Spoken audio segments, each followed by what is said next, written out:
मुर्गी का दिल और कलेजी खाने से क्या होता है?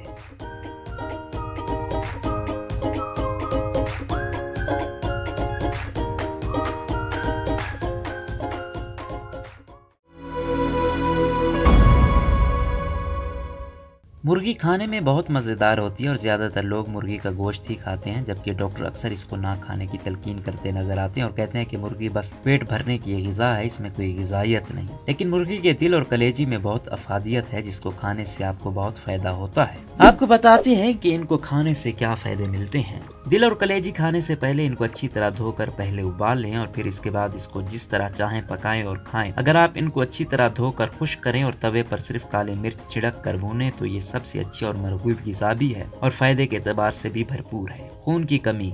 मुर्गी के दिल में खून की मिकदार बहुत ज्यादा होती है, जिसकी वजह से खाने वालों की खून की कमी को भी पूरा करता है। इसको खाने से दिल की सेहत भी बरकरार रहती है। आयरन। जो लोग हर वक्त थके थके रहते हैं उनके जिस्म में आयरन की कमी होती है। ये दोनों चीजें थकावट भी दूर करती हैं और जिस्म में आयरन भी पैदा होती है। प्रोटीन। प्रोटीन की कमी बालों के गिरने और जिल्द की खराबी की वजह बनती है और ये दोनों मसाइल नौजवानों के लिए बहुत आम है। इनसे बचने के लिए जहाँ डॉक्टरी दवाएं इस्तेमाल की जाती हैं वहीं इन कुदरती चीजों को भी खाएं ताकि बाल भी अच्छे हों और जिल्द भी चमकदार रहे। आसाबी मजबूती। जब तक हमारे आसाब मजबूत नहीं होते हम कुछ करने के काबिल नहीं होते। यही वजह है कि आसाबी कमजोरी एक मोहलिक मर्ज है, जिससे बचने के लिए इन चीजों को रोजाना या हफ्ते में 3 मरतबा लाजमी खाएं। वजन में कमी। खाना खाकर वजन कम करने की ख्वाहिशमंद हैं तो तवे पर भुनी हुई कलेजी और मुर्गी का दिल जरूर खाइए। इससे वजन में कमी भी आती है और मेटाबॉलिज्म भी बूस्ट करता है। कोलेस्ट्रोल। कोलेस्ट्रोल हद से ज्यादा बढ़ने से इंसान कई अमराज का शिकार होता है, लिहाजा दवाओं के साथ ग़िज़ा में ये 2 चीजें शामिल करें और फिर फायदा उठाएं।